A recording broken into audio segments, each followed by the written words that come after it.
काय खेळत आहे सारू तू? Car house. Car house. Car कुठं आहेत? त्याच्यामध्ये हा, हे कार हाऊस आहे तुझं? वाव. आणि second floor beach is monster. Good morning. आजचा व्लॉग खूप स्पेशल आहे कारण आज आहे अक्षय तृतीया आणि सकाळपासून घरात मस्त फेस्टिव्ह वाईब आहे. आणि आरव बघा किती मस्त त्याच्या टॉयज सोबत बिझी आहे. त्याचं कार हाऊस बनवणं चालू होतं. आज सकाळी सकाळीच हे सगळं काढून ना आरवचं खेळणं चालू होतं. याला ना आज सुट्टी आहे त्यामुळे फक्त खेळायचं आणि एन्जॉय करायचं होतं. नंतर आज ना अक्षय तृतीया असल्यामुळे आधी घर क्लीन करून घेतलं कारण असं म्हणतात ना आजच्या दिवशी सगळं शुभ आणि स्वच्छ असलं पाहिजे. मग पटकन घर क्लीन करून घेतलं आणि मग फ्रेश व्हायला गेली, आंघोळ वगैरे करून घेतली, रेडी झाले कारण देवपूजा पण बाकी होती. मग देवपूजा वगैरे करून घेतली आणि स्वयंपाकाला लागली. आणि आमच्याकडे ना अक्षय तृतीयेच्या दिवशी पितरांचं सुद्धा पान टाकतात आणि मला सासरे नाही आहेत त्यामुळे ना मला पण सासऱ्यांचं पान टाकायचं होतं, पितरांची पूजा करायची होती त्यामुळे थोडं लवकर सगळं प्रिपेअर करायचं होतं. आणि त्यामुळे ना आज मला अभिसुद्धा थोडी हेल्प करत होता. फेस्टिवल असलं की थोडी एक्स्ट्रा हेल्प मिळाली की खरंच खूप बरं वाटतं ना.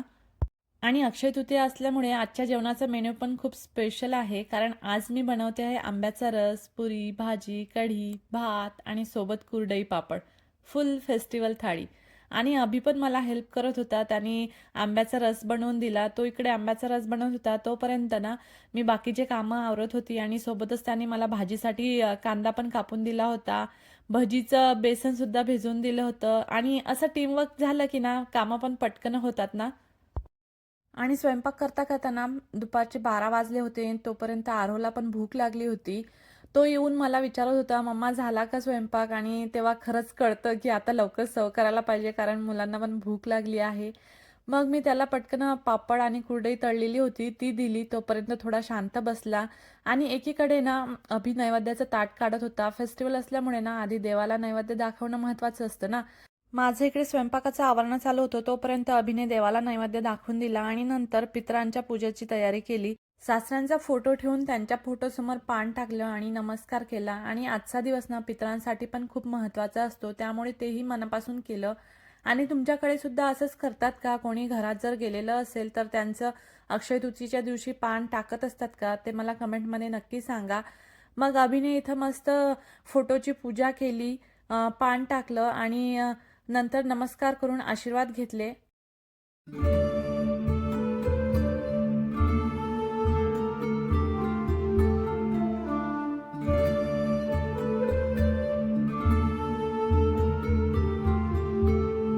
आणि नंतर आम्ही सगळे जेवायला बसलो. तोपर्यंत आरोहला खूप भूक लागली होती म्हणून आरोह नुसतं पुरी खात होता. त्याला पुरी खूप आवडते.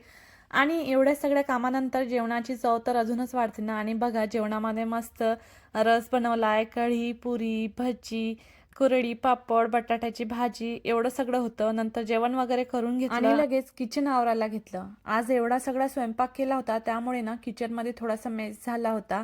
सणाचा स्वयंपाक म्हटलं की किचनमध्ये थोडा पसारा होतोच. पण सगळं क्लीन करून घेतलं की ना मग खूप समाधान वाटतं. आणि क्लीन किचन म्हणजे ना हाफ टेन्शन कमी झाल्यासारखं वाटतं. फेस्टिवल असला की कामं जास्त असतात पण शेवटी सगळं नीट आवरलं की मन पण खूप हॅपी होतं. आणि इथं बघा कुकिंग टॉप थोडा नीट क्लीन करून घेते कारण कुकिंग करताना ना इथेच सगळ्यात जास्त मेस होतो ना. आणि मला ना असं क्लीन कुकिंग टॉप बघायला खूप आवडतं. सगळं चकाकायला लागलं की वेगळंच सॅटिस्फॅक्शन मिळतं. आणि आता क्लीन करताना वाटतं की पुन्हा उद्या हाच सीन होणार आहे पण चालायचंच, मॉम लाईफ आहे ना. आणि कितीही क्लीन केलं तरी गॅस पुन्हा डर्टी होणारच. पण तरीही आज क्लीन केल्याचा आनंद वेगळाच राहतो. अशा छोट्या छोट्या कामातूनच घर नीट आणि हॅपी वाटतं. नंतर सगळं किचन वगैरे आवरून घेतलं, थोडा रेस्ट केला. आणि इथं बघा संध्याकाळी आमच्याकडे मस्त पाऊस आला होता, त्याच्यासोबतच स्नो सुद्धा पडत होता. आणि कॅनडाचा वेदर ना आजकाल जरा वेगळंच चालू आहे, कधी ऊन तर कधी पाऊस तर कधी स्नो. तर असा गेला आमचा अक्षय तृतीयेचा दिवस. हा ब्लॉग तुम्हाला आवडला असेल तर लाईक करा आणि आरोहन लाईफस्टाईलला सबस्क्राईब करायला विसरू नका. पुन्हा भेटूया अशाच एका ब्लॉगसोबत. तोपर्यंत धन्यवाद.